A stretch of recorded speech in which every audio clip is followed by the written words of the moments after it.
Hello there, Lorinda Carr here for Daily Vibe Check. It is Monday. Nope, just kidding. Tuesday, uh, April 13th, day after my studio opening. I know I talked so much about it last week. That's pretty much all I was doing was studio stuff.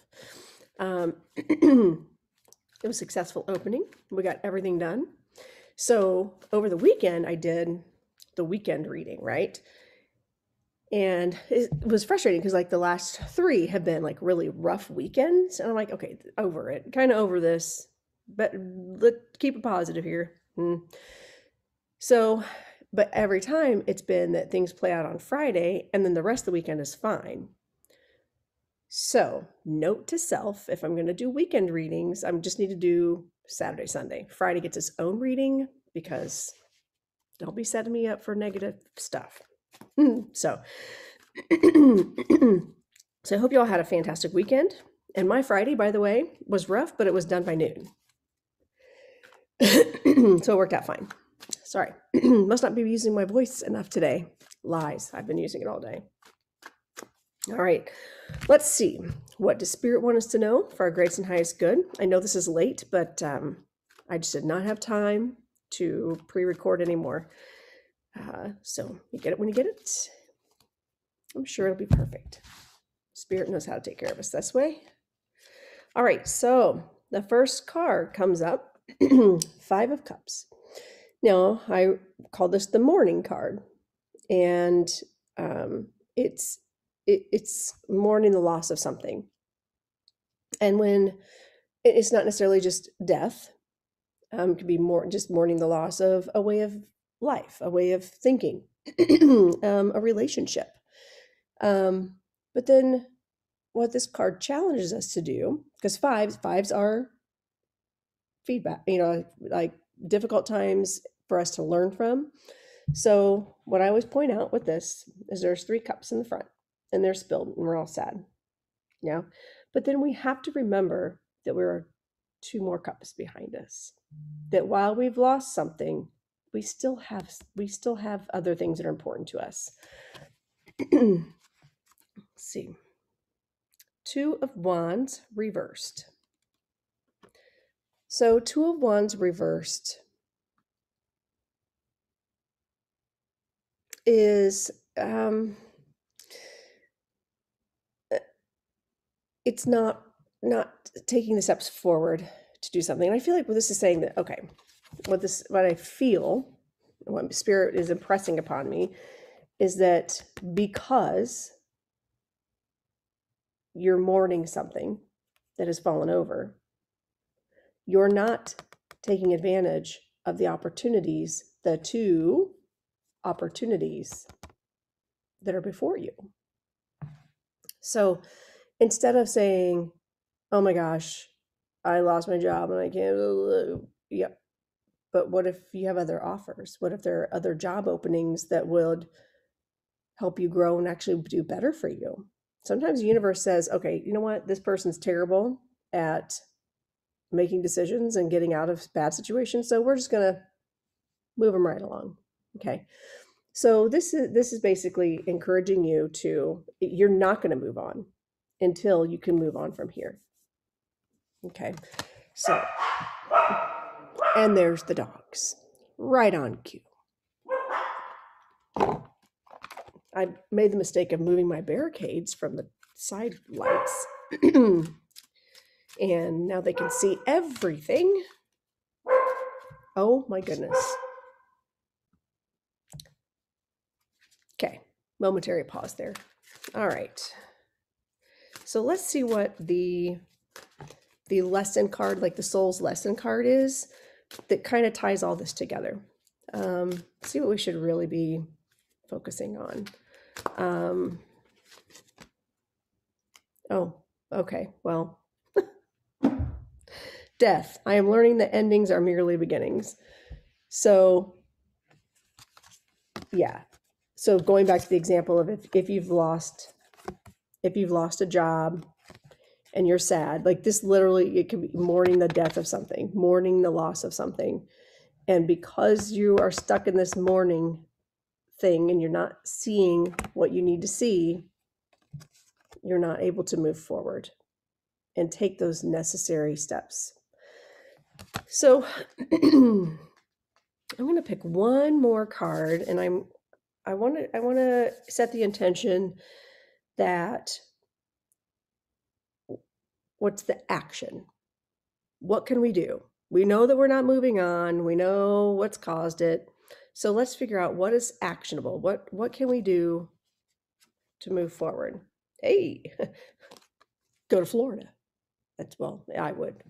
Or Aruba or Grand Cayman or Bahamas, whatever warm, sunny place we can find. So the sun, I feel like this is saying step into your light. And it's time to step out of this cold shadow of what you don't have and sadness. And maybe you are literally mourning the death of someone.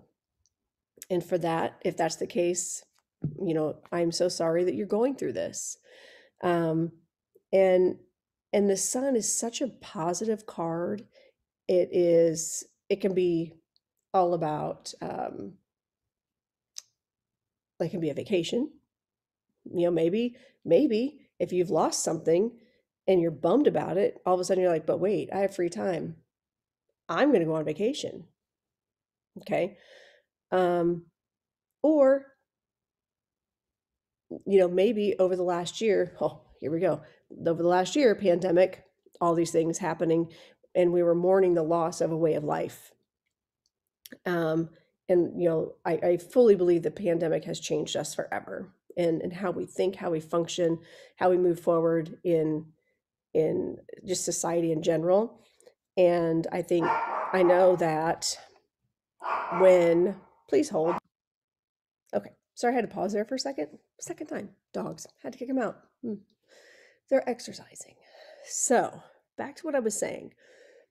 In the pandemic, we mourned the loss of a lot of things.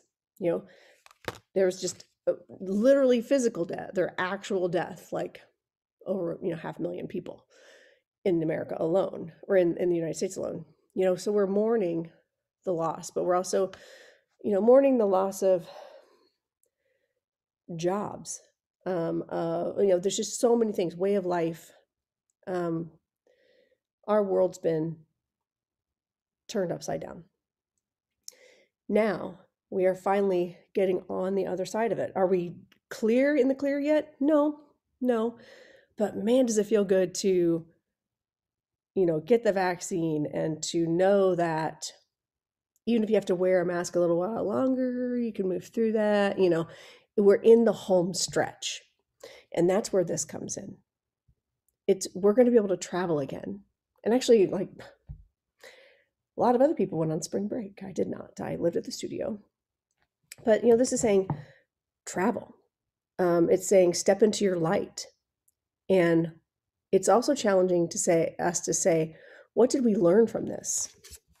What did we learn from this death and loss? And we need to recognize what we're good at, what makes us happy, what fulfills us. Step into your light. Step out into the sun and just feel the warmth on your chest and all, on your face, wear your sunscreen. So just literally as well as figuratively, step into your light. I feel like we are on a better path. We're going to be able to see things differently, feel things differently, and be more in tune with our intuition. And that we were able to get rid of a lot of things that didn't work. Also, think about this. All the things that you thought you needed, turns out you didn't. Because when we weren't able to get them, because everything was closed, we all survived. So I think during this time, we've all had a chance to kind of reset, refigure our priorities, figure out what is important to us, what is not necessary, what can we do to get rid of things, and how do we step into our light? How do we say goodbye and yes, say goodbye to the things that we lost, but then also, in order to move on, you have to turn around and look at the things you have behind so we can actually continue on our journey. Okay. 2, fulfill our greatest and highest good. So that's it. That's all. Next sign session is May 2nd. Make sure to check out our website and sign up for that. It's only $30. You get reading from all 3 of us. It's insane. Super cheap and super fun for all involved. Limited seating for that. We always sell out. Like always. Anything else I can think of? That's it, I think. So I'm trying to think. I feel like there was something else I wanted to make a point to talk about, and it was some follow-up stuff, but I probably need to get my thoughts together on that, and I'll fill you in. I've got to do a follow-up video because there are so many things that when the readings happen, like I do the readings the week before, and then in my own life, how they play out, they look so different. I mean, I try to give numerous scenarios in a lot of things, but they end up looking very different and very unexpected from what the scenarios are. Yeah, so I find it very interesting. But at least if it's a somewhat negative reading or somebody say, the cards are going, yeah, it's going to be terrible, terrible, terrible. At least I'm prepared for it. So like on Friday when everything fell apart, I was like, yeah, actually the cards said this was going to happen. And it wasn't something I manifested because it literally just kind of, it was something that was so far beyond my control. And luckily it wasn't the plumbing. It wasn't anything like that. My mirrors were going to be delayed by 3 weeks. So, but it all worked out. By noon, I had it worked out. So then the rest of the weekend was fantastic. Busy, hard work, but fantastic. So have a great day, everyone. Hope you have a fantastic Tuesday. I'm headed to the studio to teach. Isn't that crazy? So used to be this is what would happen. Like, okay, cool, I'm going to go teach. And I'd walk over there into another room. And now I have to get in my car. Sorry. And go to work. I'm not even mad about it. I kind of miss going to work. Of course, ask me that in a couple months if I'm saying the same thing. So anyway, have a fantastic day and I'll see you tomorrow. Bye.